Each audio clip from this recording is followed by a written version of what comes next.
April 24th, 1964, a dusty New Mexico town, a veteran police officer with no interest in UFOs, an object sitting on the ground, two strange figures, scorched earth, landing gear impressions, and a case so compelling that even the United States Air Force admitted they couldn't explain it. Tonight, we're diving deep into what many investigators, including astronomer JAllenHynek, considered one of the most credible UFO encounters ever documented.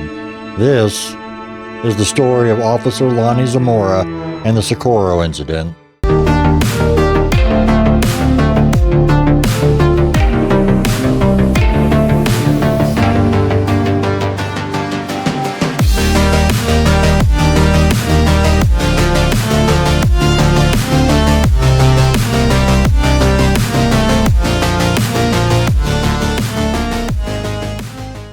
Before we discuss what happened, we need to understand the witness.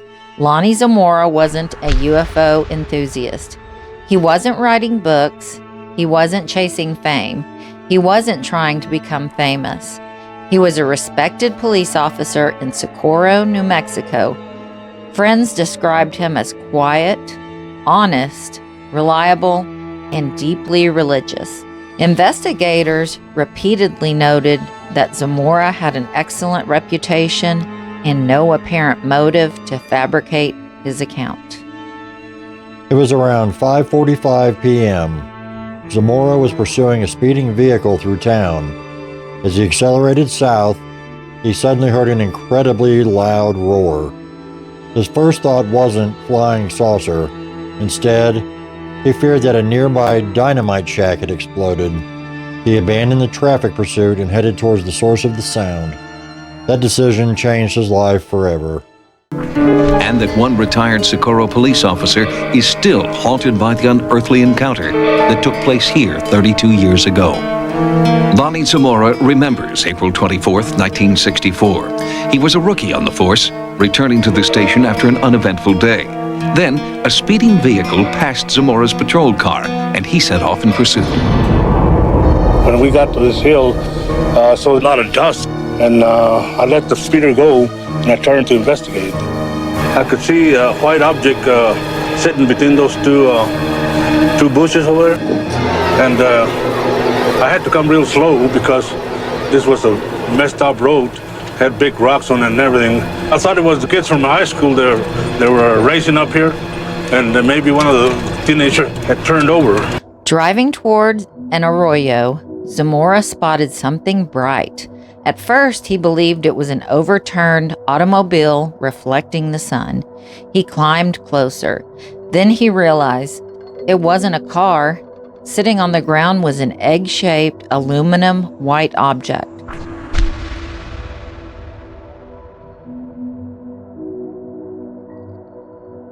Not silver, not chrome, more like brushed aluminum. He estimated it to be roughly 15 feet long and around 12 to 14 feet high. Standing beside the object were two small figures dressed in white.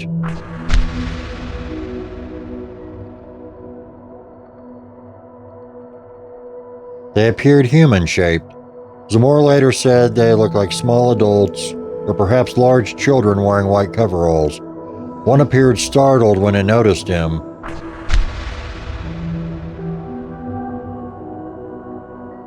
Neither one of the figures behaved aggressively. There was no attempt at communication, just a brief moment, as if they hadn't expected anyone to arrive.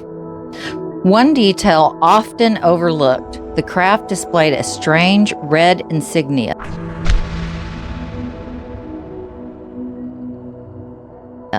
Not a U.S. Air Force marking, not a company logo, not lettering, just a simple geometric symbol.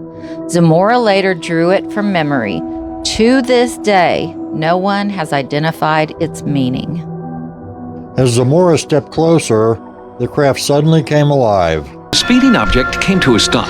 Zamora claims that he saw two figures in white coveralls emerge from a strange white UFO. He moved in slowly.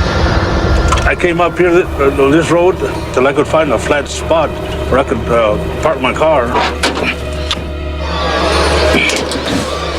I got out the car and glanced down to the arroyo there, and I saw this white-looking object. It was sort of a big egg shape, bigger than a car.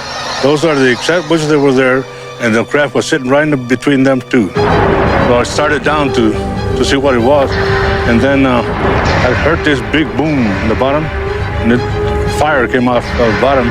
So I started running behind my police car to take cover. A deafening roar erupted. Blue and orange flames shot from beneath it. Thinking it might explode, he turned and ran. He dove behind his patrol car for cover. The sound was overwhelming. Then, silence. When he looked back, the object was hovering only a short distance above the ground. No visible propellers, no wings, no dust cloud like a helicopter. It simply drifted away, then accelerated towards the southwest until it disappeared. Feel the heat off that because it's windy like now, and then it gradually pulled up about 20, 30 feet and stayed there for a while and then just took off. His radio was dead. Zamora could only watch in awe as the object disappeared over the horizon. As soon as it was gone, the police radio crackled to life, and Zamora called for backup. Unlike many UFO cases, evidence remained. Investigators found 4 landing impressions, burned vegetation, scorched soil. The marks suggested 4 landing supports had rested on the ground.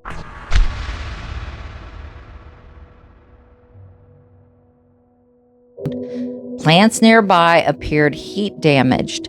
These physical traces became one reason the case attracted so much official attention.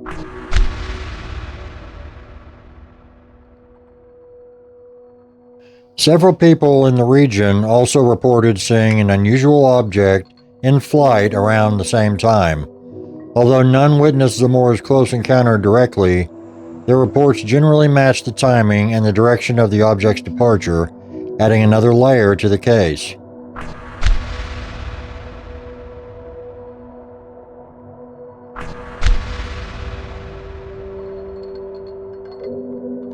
Within days, the Air Force's Project Blue Book launched an investigation. Military personnel documented the landing site.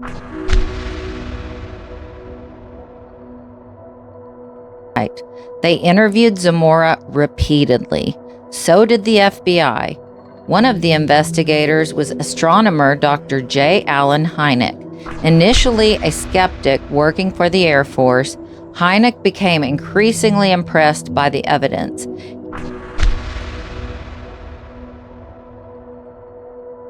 He later described Zamora as trustworthy, level-headed witness, and considered the case among the strongest he had investigated. Because Socorro is relatively close to military testing areas,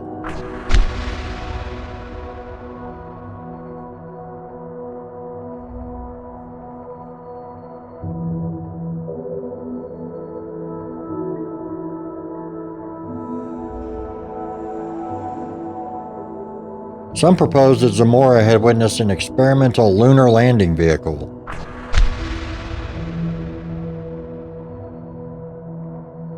It's an intriguing idea, but investigators found no confirmed tests that matched the time, location, or description of the event. The Air Force never produced documentation identifying a specific classified craft responsible for the sighting. Another theory suggested students from the nearby New Mexico Institute of Mining and Technology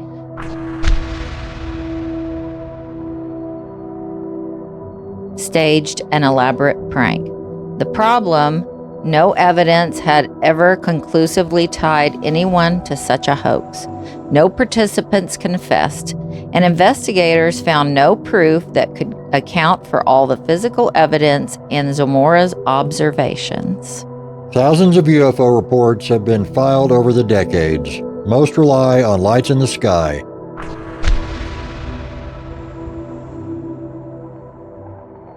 Photographs, or distant observations. Socorro is different.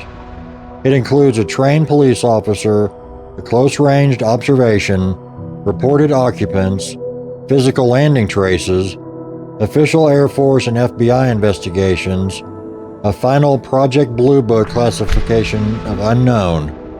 The combination is exceptionally rare. Okay, so that was the Lonnie Zamora story. I feel like this is a very convincing incident. A few reasons lend to my thinking of that. The Project Blue Book classifying it as unknown. Behind. It's one of the few times they said there could be a flying saucer. I had conversations with Dr. Hynek about the Socorro case, and his comments to me led me to believe that he felt that this was one of those cases where the government was unwilling to permit him to say what he would like to say about it, and that dismayed him a great deal. That's a big one. Trustworthy police officer that's loved by the community isn't likely to be full of it in his report. And he got so upset about all the ridicule he received from reporting this. He did never earn any money or get anything from it. Actually, it just caused him a lot of grief. And he ended up quitting his job because of it. Because he didn't want to hurt the town, and he felt like he was bringing bad publicity to the town of Socorro, which is a pretty small town. Lonnie Zamora is very credible. He's a police officer. He has nothing to gain by telling this story. He is stuck with this story from the very beginning. This is what he saw. There's no question that Lonnie Zamora saw something unusual on the ground. Very small. We drove through there 2 years ago. Was it 2 years or 3? Anyways, something there. like that. And it's a small little desert town. And I've always felt very sure about this case, that I believe that it really happened. There's so much evidence. There was physical evidence. Some of these cases have more evidence than anything we see today. We see these videos that the government is releasing, but some of them are computer generated reenactments. Right. Some of them are our crafts that nobody knows about. But this actually had physical evidence, the things on the ground, and he gave up a police chase to go see what this thing was. Flying saucer. So it's a great story. I hope, if this story's new to you, I hope you look into it more, do a deep dive. There's a great segment about this case on James Fox's documentary, The Phenomenon, which, if you guys have been watching from the beginning of this channel, you know that that's my favorite UFO documentary of all time. There's lots of interviews with his family and family of his partner, I think. It's worth a watch. Absolutely. So let us know what you think in the comments, because I'm pretty convinced that this is legit. Sure. My discernment level is high on this one. All right, so more than 60 years later, the Socorro incident remains unsolved. Was Lonnie Zamora observing advanced military technology, an elaborate hoax that has somehow escaped exposure, or did he witness something genuinely beyond conventional explanation?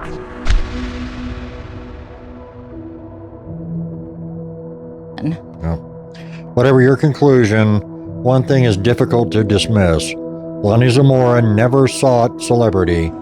He simply reported what he believed he had seen.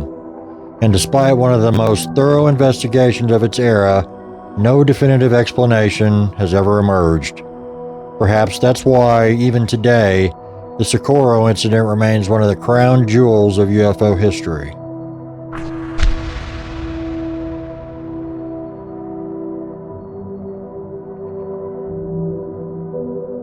If you enjoyed this deep dive into one of history's most compelling UFO cases, please like this episode, subscribe to the UFO Phenomenon podcast, and share it with someone who loves unsolved mysteries. And remember, the truth may be still out there, waiting for someone to look just a little closer. Keep looking up.